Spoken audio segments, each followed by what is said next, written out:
Le studio canadien Digital Extremes est aujourd'hui surtout connu en tant que co-créateur avec Epic Games des séries Unreal et Unreal Tournament. Mais c'est avec ses jeux de flipper que la compagnie, fondée au début des années 90 par James Schmoles, fit ses premières armes.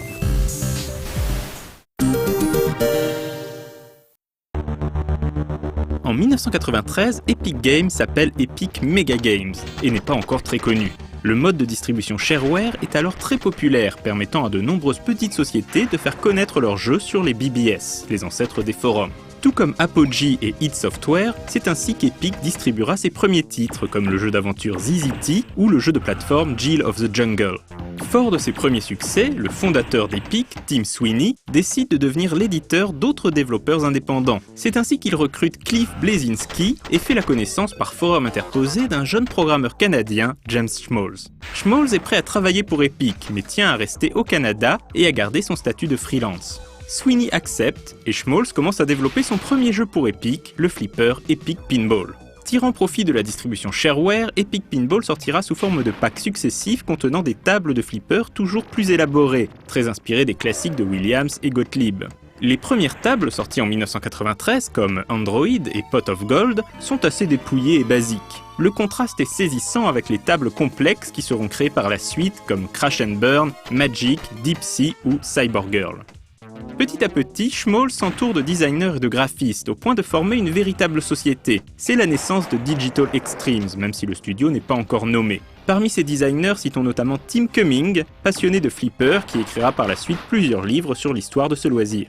En 1994, Epic Pinball est commercialisé dans une version complète contenant l'ensemble des tables, c'est-à-dire pas moins de 13 tables différentes proposant des univers variés. Si le gameplay de ces tables est inégal, Schmoles et son équipe s'amusent à créer des flippers originaux ne pouvant exister que sur ordinateur, comme la table Enigma aux bumpers invisibles. Ils réaliseront même une table Jill of the Jungle aux couleurs de ce qui est alors le jeu le plus connu d'Epic.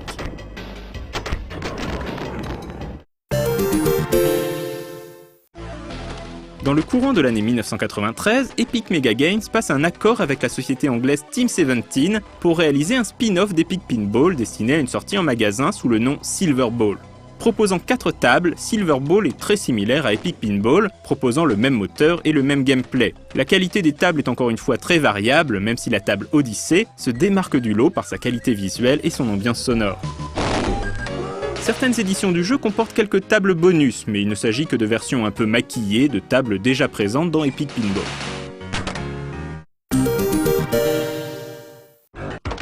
En 1995, Schmoles et Cumming réalisent la vraie suite d'Epic Pinball. L'équipe de James Schmoles est désormais une véritable société, Digital Extremes.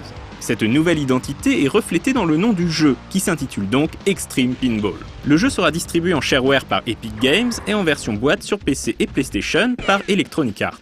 Extreme Pinball ne compte que 4 tables, mais elles sont toutes très soignées. Medieval Knights, Rock Fantasy, Urban Chaos et Monkey Mayhem. Ne cherchant pas à coller aux limitations physiques des véritables flippers, les tables d'Extreme Pinball sont agrémentées d'animations, d'effets spéciaux et autres transformations de la bille.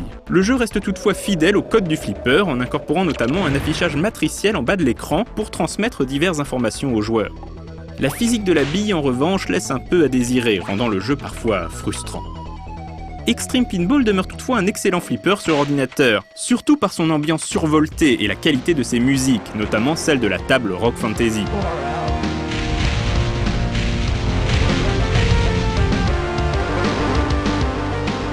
Il est à noter qu'Alexander Brandon, futur compositeur des musiques d'Unreal, mais aussi de Crunch Time pour No Life, participa à la création de la bande-son du jeu. Puisqu'on parle d'Unreal, le développement du jeu avait déjà commencé, et il était possible d'en avoir un premier aperçu dans Extreme Pinball. Mais pour en savoir plus, il vous faudra regarder le Retro & Magic 18+, consacré à cette série.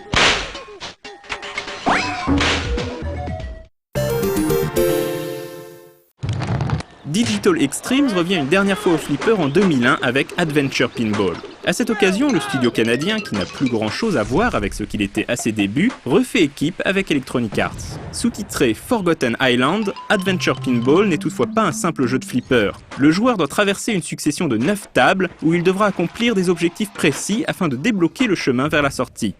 Un peu comme Sonic Spinball sur Mega Drive, mais en remplaçant la base de Robotnik par une île mystérieuse peuplée d'hommes des cavernes et de dinosaures. Adventure Pinball est également en 3D, exploitant bien entendu le moteur d'Unreal. La 3D est malheureusement la plus grosse faiblesse du jeu. Ce n'est pas que le jeu soit laid, loin de là même. Les décors sont variés, luxuriants, comme on pouvait s'y attendre de la part des développeurs d'Unreal, et sont peuplés de personnages et de dinosaures qui rendent le jeu très vivant. Non, le vrai problème est le moteur physique de la bille. Celle-ci a en effet tendance à se retrouver fréquemment bloquée dans les décors. Alors certes, les développeurs ont pensé à une parade. Si la bille reste quelques secondes sans bouger, elle est automatiquement replacée sur la rampe de lancement, sans perte de vie pour le joueur. Mais c'est peut-être encore pire comme ça, car l'existence de cette parade prouve que les développeurs avaient connaissance du problème. Si l'on passe outre ce bug gros comme un brachiosaure dans un autobus, Adventure Pinball reste un titre sympathique. Il n'a toutefois pas rencontré le succès, coupant court aux espoirs de Digital Extremes qui pensait sans doute produire d'autres jeux estampillés Adventure Pinball dans des univers différents.